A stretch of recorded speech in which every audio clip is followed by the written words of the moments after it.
Right then, it's a quick walk around video for quite exceptional Honda CRZ. This is a 1.5 hybrid, because they all are, and it's the sport model. 10 plate car, 2010, with just 30,000 miles on the clock. Finished in this beautiful blue, black alloys.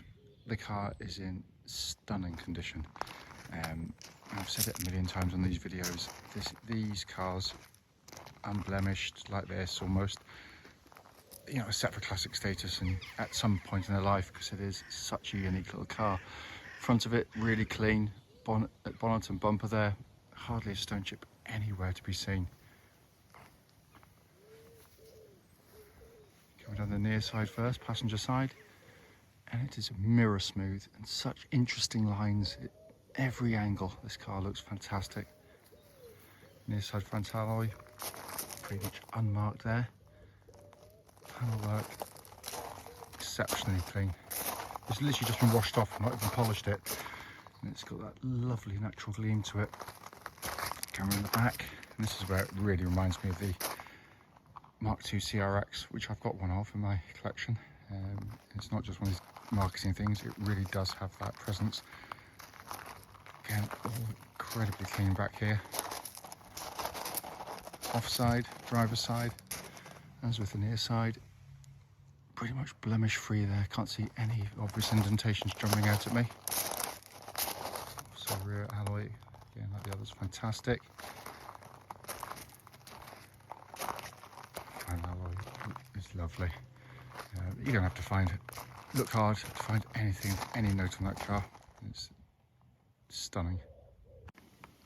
It's coming to the boot area now. Really good sized boots on the cars, even with the seats up. But I suggest you just put the seats down for this reason. Apparently this is a 4-seater. It is not. Don't even consider it if you're thinking you've got to carry more than 2 passengers or someone tiny in the back. Best thing to do, just drop the seat down. Think it was a 2-seater car with an enormous boot area. Just coming in on the passenger side here. Again, you see just how clean it is. Beautiful interior that car is there. Coming on the driver's side rather, again all lovely and clean. Footwell areas likewise. Driver's seat again for the car of its age in fantastic condition. Inside the car now, engine's running, so the dash is illuminated. It just looks stunning in here, and all in beautiful condition.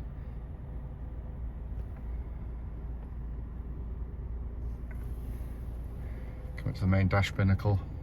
Hopefully you can see 30,158 miles. Engine's running. There are no warning lights on. The red light's just for the handbrake, by the way. It is simply fantastic, this car. Finally, just to show you, owner's manual pack and lock and wheel nut key, all here and present with the car. Right then, this is a quick road test video, and this is for a Honda CRZ 1.5 hybrid, and it's the sport model. Car's registered HK10OWD, and with mileage of just 30,150 recorded. The reason we do these videos, very simply, is just to show the car in operation. Like loads of people, we've been to see cars which look, you know, perfectly good in a photograph or a description, but then you get in the car, drive it, and you find it's got an obvious fault as soon as you get along the road, and that can be really frustrating, of course, if you've driven any kind of distance. We also do it on these very quiet country roads. It's a beautiful part of Gloucestershire. It actually forms part of the road test route we take our customers on. The hope is, of course, it'll then be representative of what you'd feel yourself, you know, should you go on and drive in the car. So coming to the car, very low mileage. You can expect it to be good, and it doesn't disappoint. Just drives beautifully. Push button start. Engine whirs into life silently. Engine settles to a smooth, even idle. There are no warning lights on the dashboard relating to the engine or any other part of the car, actually. The hybrid system is just simply genius. It's one of the first that would actually allow a manual gearbox for a start. The beauty of it is, of course, it's self-charging. There's no plugging in, there's no range anxiety, there's no batteries going low and you can't get anywhere. You just run the car like a normal petrol car, and that's the beauty of it. But there's more to it than that in some ways, because a lot of hybrids are very worthy, but they can be a bit dull to drive on occasions.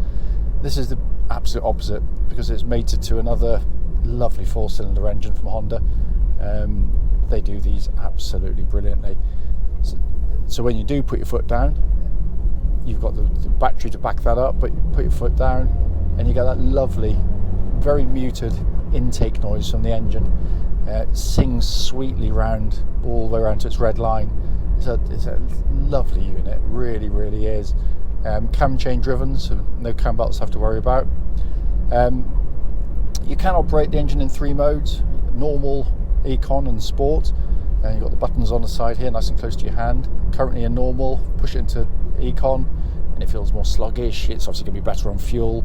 And I have used that around town, pretty much the only place I've used it. Put it into sport and suddenly you can feel a very distinct difference. The throttle response is much quicker, snappier, and keener to get up and go. And I have to say, after my very first CRZ, I chased the MPG figures and I drove it like a little old lady, and I just didn't get on with it, just because I was just trying too hard to get the economy and nothing else. Thereafter, 2 or 3 I've had subsequently, I just leave it in sport mode. It just fits the character of the car perfectly. It is a lovely setup in that mode. Engine then feeds through into the clutch and gearbox. Clutch on the car, perfect. Bite point's exactly where you want it to be. It's lovely and smooth in operation. If you hear a ping, by the way, it's got one of these little speed alarms at 30 miles an hour and possibly at 50 in a minute, which I will deactivate because they annoy me. Moving on to the gearbox, one of the best manual gearboxes you'll ever use. It's just brilliant. It's got everything I love in a manual gearbox. It's snappy, short in throw, precise. It starts with the shaping of the gear lever, weirdly enough. So your hand just wraps around it, but the changing down, changing through the gears, it's just a brilliant piece of engineering, and it feels like new. It feels absolutely like new. Then we move on to the steering and chassis. First and foremost, car tracks dead straight. There's no vibrations at this speed or any speed up to legal limit. Likewise, the suspension exhibits absolutely no clonks, rattles or anything of the sort. It's just a beautifully set up car. Because it's sporty, you'd probably expect the ride to be kind of hard and a bit unyielding. It's not. It's really compliant. The damping is brilliant in the car. So going along now, it just rides along. You know the road's there. It's just got that lovely, the right side of firm. But when you do go through corners, it's like an old school hot hatch, because it's light, and that's what's lovely about it. So when you change direction, the steering, which is pinpoint accurate, beautifully weighted, comes alive, as does the rest of the chassis, because the front end is so keen on the car. So when you turn in, the car just wants to go with it, but you haven't got that huge weight transfer which you get with lots of modern cars. It's just superb. It really, really is. Brakes on the car, again, absolutely fantastic. Powerful, no pulsing, no vibrations. So again, all in perfectly good order there. And then finally coming inside, the car's literally just arrived. It's not been cleaned.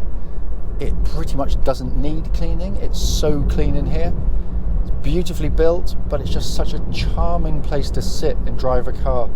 The whole feel when you're inside the car is just beautifully done, and there's little things from other Hondas which you might not recognise, but I do straight away. Little things like the symmetry of the buttons on either side of the steering wheel here. We hand fold them. So you've got a little pod there with the climate control system. Another pod which looks the same on this side does other functions. But ergonomically, it's just brilliant because you're not reaching for things. It's just there and you can concentrate on your driving. By the way, air conditioning is pumping ice cold air out of the car, so functioning exactly as it should. And then directly in front of me, you've got this lovely dash binnacle. It's a combination of digital display, floating dials. So going back to the Mark I Honda Prelude, which had an analog version of the same thing, and the whole point of the Prelude, it was a prelude to what was going to come next. It took them a while, but they got there. But the backlighting, the colours, the almost arcade look to it. It sounds sort of cheesy and cheap, It's not. It's just beautiful on the eye. It's a wonderful place to sit, and this car has been kept absolutely beautifully. It is a credit to its former keeper, I have to say. As I said at the start of the video, the point, brief as it may well be, is just to show the car operating. Feedback on any issues, I can find nothing at all. The car drives absolutely beautifully.